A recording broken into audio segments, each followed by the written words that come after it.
마태복음 5장 13절에서 16절 말씀까지. 마태복음 5장 13절에서 16절 말씀까지 교독합니다. 13절 말씀. 너희는 세상의 소금이니 소금이 만일 그 맛을 잃으면 무엇으로 짜게 하리요? 후에는 아무 쓸데없어 다만 밖에 버려져 사람에게 밟힐 뿐이니라. 너희는 세상의 빛이라. 산 위에 있는 동네가 숨겨지지 못할 것이요 사람이 등불을 켜서 말 아래 두지 아니하고 등경 위에 두나니 이러므로 집안 모든 사람에게 빛이 있느니라. 이같이 너희 빛이 사람 앞에 비치게 하여 그들로 너희 착한 행실을 보고 하늘에 계신 너희 아버지께 영광을 돌리게 하라. 아멘. 이 말씀은 예수님께서 제자들에게 하신 말씀이죠. 앞선 팔복에 관한 말씀도 그러하고 또 뒤에 있는 소금과 빛에 대한 말씀도 그러합니다. 예수님의 제자로 산다는 것, 제자가 된다는 것, 그런 것들은 그저 개인의 유익과 또 신앙의 영달, 개인의 인생의 영달을 위한 것만은 아니다. 물론 예수를 따르는 사람들이 세상에서는 이해하지 못하겠지만 또 예수님이 보실 때는 크게 복이 있는 사람들이고 그것은 여러 가지 모습으로 8가지 모습으로 나타났다라는 것을 말씀해 주고 있었습니다.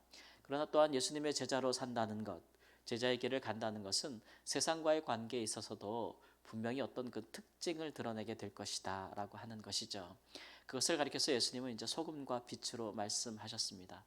소금에 관하여는 꼭 세상에 쓸모가 있는 그런 존재라고 말씀하시는 것이고, 빛에 관하여는 빛의 특색을 말할 때 사람 앞에 비추게 한다라는 것들을 의미하고 있는 것이죠.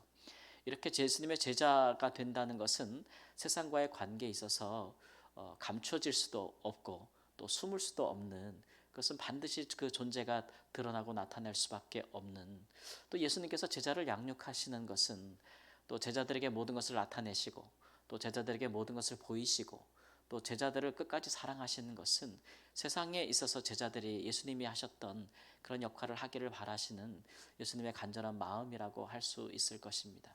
제자들의 쓸모 있는 그런 역할을 통해서, 제자들의 삶을 통해서 착한 행실이라 하지 않았습니까? 빛 같은. 근데 그것을 통해서 사람들이 보게 된다는 거죠. 세상에 빛이 없다면 우리가 아무것도 볼 수 없지 않겠습니까? 우리에게 있는 사물들이나 하나님이 지으신 세계나 사람이나 그 어떤 것도 볼 수가 없는데, 사람이 빛이 있기 때문에 이제 무언가를 볼 수가 있잖아요. 그처럼 제자들이 있기 때문에 비로소 사람들이 하나님을 볼 수 있다는 것이죠. 하나님을 볼 수 있다. 물론 그것은 이제 말로만 되는 것은 아니고 반드시 선한 행실이 동반되어져야 될 것이다라는 것이죠. 사람들이 예수님을 볼 때 그를 통해서 하나님을 보지 못했던 이유는, 그 예수님을 볼 수 있었던 이유는 예수님께서 행하시는 일로 말미암아 예수님을 통해서 하나님을 볼 수 있었죠. 예수님의 어떤 드러나시는, 예수님이 행하시는 그 영혼을 살리시고 또 하나님의 능력을 행하시고 또 하나님의 말씀을 전하시고, 이게 전 인격적인 예수님의 그런 삶과 인격 사역, 그런 걸 통해서 그들이 비로소 예수님을 통해서 하나님을 볼 수 있었다라는 것. 전에 있던 어떤 선지자들도 그같이 하나님을 보여준 사람이 없었다라고 하는 것이죠. 그러므로 이제 예수님을 본 자들이 하나님을 보았듯이 제자들이, 또 제자들을 통해서 사람들은 하나님을 보게 될 것이다라는 것. 그것은 제자들을 향한 간절한 부탁을 좀 넘어서는 문제 같아요. 왜냐하면 이 말씀에는 또 그러지 못했을 때에 제자들의 삶이 어찌 되겠는가라고 하는 그런 일종의 약간의 경고성의 발언도 함께 주어지고 있기 때문에 그렇습니다.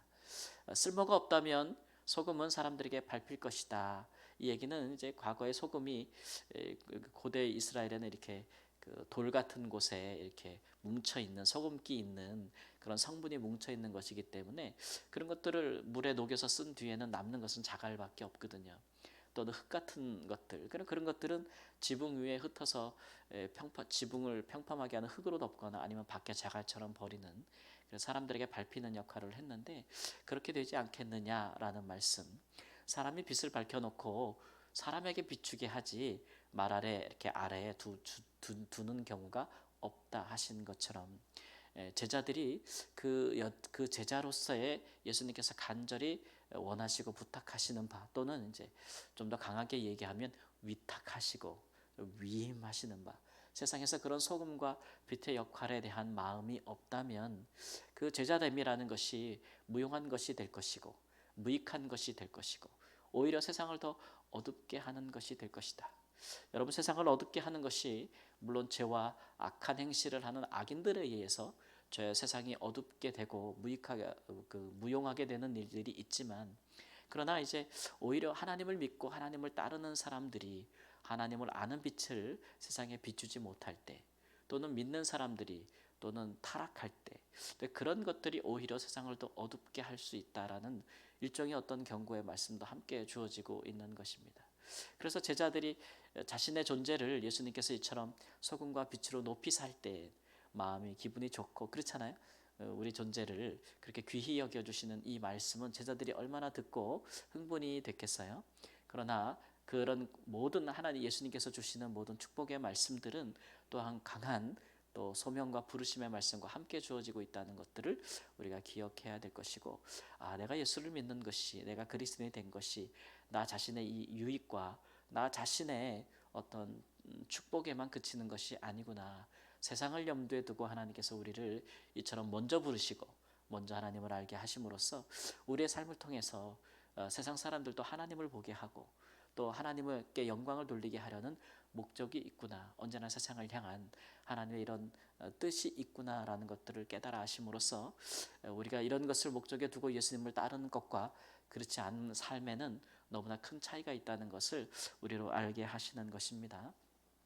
예수님께서 이렇게 간절히 부탁하시고 또 우리에게 모든 것을 위임하신다는 그 제자들을 향한 예수님의 마음을 우리가 본받아서 그 마음을 안다면 우리도 우리의 삶 가운데 개인으로 또 가정으로 교회로 우리가 적어도 우리가 누군가의 이웃이 되어주고 누군가에게 빛이 되어줄 수 있다면, 누군가에게 꼭 필요한 소금과 같은 역할을 할 수 있다면 우리 주님의 제자로서의 길을 가고 있는 것이다. 예수님께서 기뻐하시는 것이다. 하나님께 영광을 돌리게 되는 것이다. 마치 앞을 보지 못하는 자의 그런 자들에게 앞을 볼 수 있는 빛이 되는 것이다. 그런 것들을 우리가 꼭 생각하고 우리의 기도 중에 우리의 삶 중에 또 그런 것들을 하나님 앞에 그런 삶을 살 수 있도록 간구하는 은혜가 있기를 우리 주 예수님의 이름으로 축원합니다. 아멘. 주님, 한없이 연약한 우리를, 우리 자신의 인생도 추스리고 세우기가 분주하고 바쁘고 힘이 모자란 우리를, 그러나 세상의 소금이라 빛이라 칭하시는 것은 하나님 예수께서 그를 믿고 따르는 자들을 통하여 어떠한 일을 이루실 것을 우리에게 보여주시는 것입니다. 하나님 나타내 주시는 것입니다. 우리가 예수님의 제자로서 살 때 하나님의 영광을 나타내고 많은 사람들이 우리의 삶을 통해 하나님을 보게 될 줄을 믿습니다. 주님, 그와 같이 우리가 세상에서 하나님을 보여주는, 하나님을 나타내는 빛이요, 또 하나님 세상에서 세상의 모든 악함과 죄악들을 하나님 끊어내는 소금의 역할을 감당하는 주님의 제자로 살 수 있도록 하나님 우리를 도와주시옵소서. 우리의 기도가 또 우리의 간절한 소망이 예수님의 마음과 하나가 될 수 있게 하나님 인도하여 주시옵시고, 우리 개인의 신앙과 축복을 넘어서서 유익을 넘어서서 세상을 향하는 우리의 믿음과 신앙의 공동체가 될 수 있도록 하나님 저희를 붙들어 주시고 힘있게 하시고 능력 있게 하여 주옵소서. 존귀하신 예수님의 이름으로 기도합니다. 아멘.